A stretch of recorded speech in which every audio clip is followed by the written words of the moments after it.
Instead of just having one giant bag of nuts that are probably going to go bad before we finish eating them, I like to repackage them into multiple bags and then use a vacuum sealer to make them airtight. And so that way they stay fresh longer, just as if we had never opened the package. So let me show you how I do that with this vacuum. So this set comes with a ton of these bags. So we're just going to put them in, and you can do this with pretty much anything.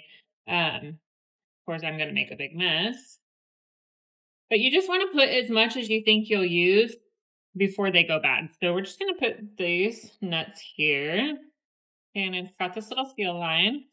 And so I try to make the bag like as flat as I can, but leave this section empty because the vacuum needs to be able to go on here and sit completely flat. So I have these kind of smushed down a little bit. And then you're just going to take this section of the vacuum and put it right over the seal. And there's this like little white line here, and that's kind of where you want it to go. So you just put it right on top, and then you're going to push this seal button. And then you can see that it starts to suck all of the air out of the bag. So it's getting a lot more compressed. So that's really going to help these to stay fresh longer. So we got all that air out.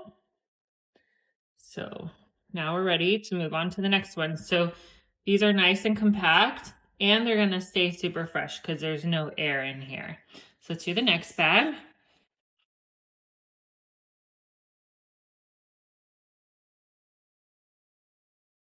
Now, if you want to get super specific, you can like weigh these and do whatever you want. And there is the label on here, so you can take a Sharpie and just write on here exactly what's in the bag. So we're just going to put it in the right spot. Gonna get these flattened out a little bit. I like to stack the bags, so that's why I like to, I'm holding it on, sorry. That's why I like to keep them as flat as I can. Like instead of just holding everything and having it down here on the bottom, I want to be able to stack the bags on top of each other. All right, so there's all the air out. So now you see I can put these on top of each other and store them like that.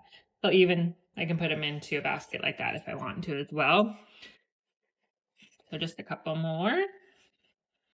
The nice thing about it too is when you open the bag, say somebody opens it to take some out, but they're not going to eat very much, and you want to keep it airtight, you could always just re-vacuum seal it in the moment. Like you don't have to use it all once you open it up. You can just take out that air. So the less air exposure that these have, the longer they're going to stay fresh. There's quite a bit of air in here on this one. Okay, so we got that air coming out.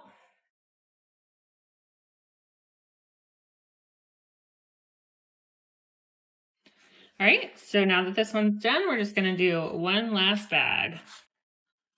All right, so we've basically gone from one giant bag to 4 much more manageable bags. And then we get to save that money by buying these in bulk, but we don't have to worry about them going bad before we finish. Corner here. All right, so here's our final product of our 4 bags. Nice and tight. Whenever we're ready to eat these, we're just gonna open up the bag. Just like a normal zipper bag, except for all the air had been taken out. And then, like I said, if you want to keep them fresh even longer after you start using them, you could always just reseal them again. You don't have to keep it open once you open it for the first time. So I hope that helps to see it in action.